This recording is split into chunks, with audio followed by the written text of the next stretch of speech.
Hi, I'm Matt Stash. And I'm Rita Manita, Welcome to Beer Reviews. where we review beer in a way that you, the casual beer drinker, can understand. That's right, we have a very special episode today. It's hurricane season still, and we have a hurricane on its way. Yep, that's right. Michael is in the Gulf and strengthening less than 400 miles south of Panama City Beach.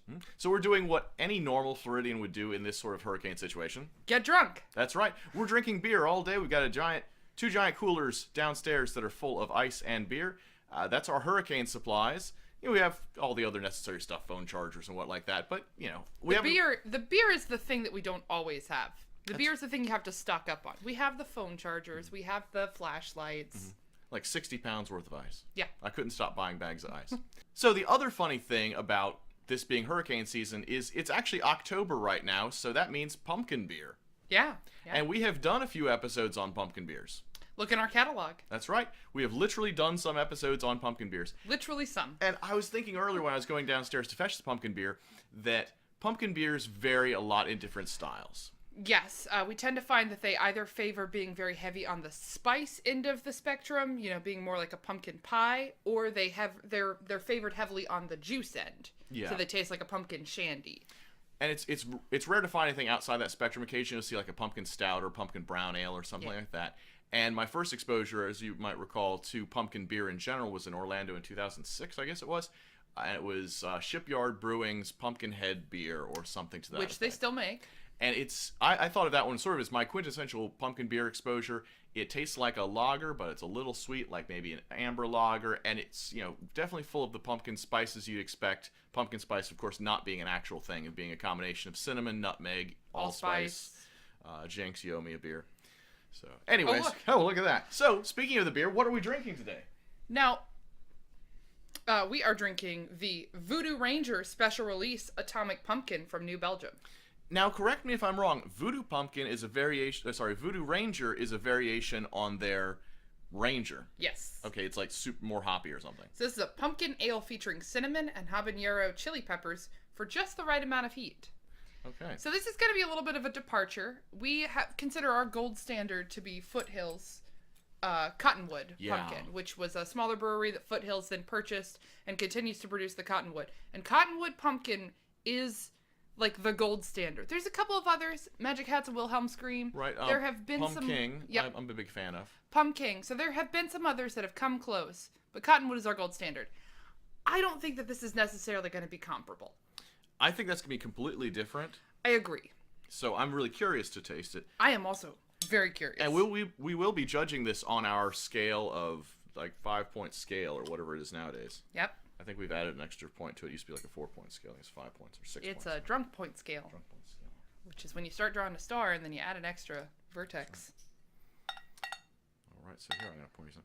I'm looking at the screen as we do this. I have to work on looking at the camera rather than looking at the screen, because looking at the screen does put my line of sight way off of the... Or maybe you're just like a cat and you have that 1,000-yard stare. Maybe, or we can start pretending like we have a production crew here. Oh, man. Oh, let me see the bottle, please. This smells phenomenal. Is there any more editorialization there? Oh my god, it smells like cinnamon toast.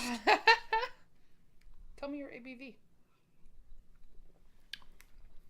Oh my god, it tastes like cinnamon toast. Okay, so I'm not getting the pumpkin flavor very pronounced. I'm getting a little bit of it, but I definitely pick up more cinnamon and spice. Sugar.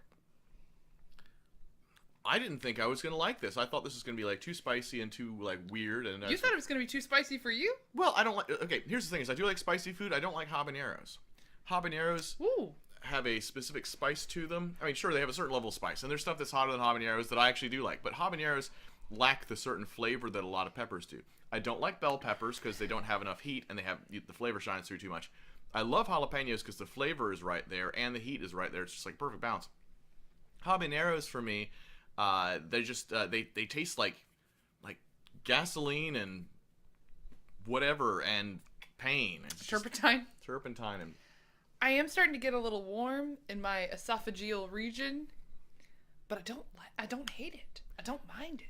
I'm feeling a little of the heat too, but there's the cinnamon is such a pronounced flavor. this is probably the most cinnamony pumpkin beer I've ever had. And the only thing I'm picking up for pumpkin is a little bit of a juiciness to it. Yeah. So, as far as our pumpkin scale of beers goes, with over here being spice and over here being juice, I'd say that this is closer to the juice range. Mm-hmm. It's not really fully juice, but it's definitely it's got some juice and it's got some spice. I think it's a good middle of the road. And here's the funny thing: is like I've had some like Blue Moon's pumpkin beer where the spice is subtle and the juice is subtle. Everything's really subtle. Yeah. The juice in this, even though it's not really pumpkin-y juice, it's just there's a juiciness to it. The juiciness is pretty pronounced, and the spice is also really pronounced. It's sort of like they, turned up both sides of the stereo and left it down in the middle. It's like really, And I will say for the spectrum, if you're worried about the spice, because I'm a total spice wuss, he made some curry the other week. Not even that spicy. Too spicy for me. Mm-hmm. Not too spicy for me. I'm getting some warmth and I'm getting a little heat, but it's not even to the point where I want to like. It's just warm and pleasant. Yeah, and I'm not one of those spice heads that's like, oh, this isn't hot. I mean, the curry I made the other day was, admittedly, it was hot. And that was, I didn't put any additional cayenne in. I just put the regular spices, but I was using curry spice blends. I was using garam masala and I don't remember what the other. It was a yellow curry blend, and they have some spice blended into them already, so already have some heat, so you don't have to add the extra hot. So that was the cause of that. So I couldn't have made it any less spicy, but admittedly, it was a little bit spicy. This I am feeling a little heat in the back of my throat now, but I'm not one of those people that's like, oh, I can't tell this isn't hot at all. Like, no, I can tell it. There's some heat in there, but it's not unpleasant for me. This would be perfect for a chilly fall evening in a place that has fall. When it starts to dip below the 60-degree mark, you're thinking about jackets, you're pulling them out of the closet, you're sitting out on your porch because it just was summer like last week and probably still will be again next week, at least if you live in North Carolina. But this is front porch sipping for the fall. So basically what you've described is any good run-of-the-mill pumpkin beer. No, because I feel like the juicy kind of pumpkin beers are more early season. Pumpkin beers show up in the stores in like August. Mm-hmm. And I don't want this is not a thing I'd want to drink in August. Oh, I see. It's juicy, so it's good for when it's not quite brisk yet. Right, yeah. I'm not talking full-on stout porter season, but I'm also not talking like shandy season. Mm-hmm. I'd have this and I'd follow it up with a cherry wheat and I'd be happy as a clam. I'm actually really surprised at how I like this, and I'm feeling a little build-up in the back of my throat, a little bit of the heat, and that's fine. So the question becomes, how many of these would you drink in an evening? I think I'd drink a 6-pack. I don't think I'd drink a 6-pack in a row. I was thinking the same thing. I would definitely be good for another, but not in the, let me get another one right after this. I think I would want to have something else first because that heat is building up, and I imagine that if I were to continue downing these, that it would probably heat up a little bit too much and it would be unpleasant. But a sip of that domestic lager killed it. I love that domestic lager. Love that domestic lager. Not a sponsor. What was this called again?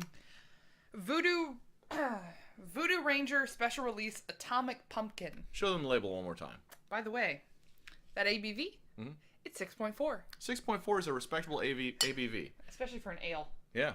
So that was good. I enjoyed that. And thank you, of course, for joining us during this hurricane here on Beereviews, where we take the pretentiousness out of drinking beer. And put it into something else. Everything else. Everything else.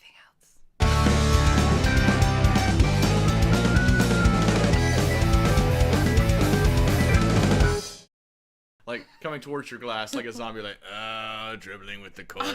Can I have some of that pumpkin beer? Yeah.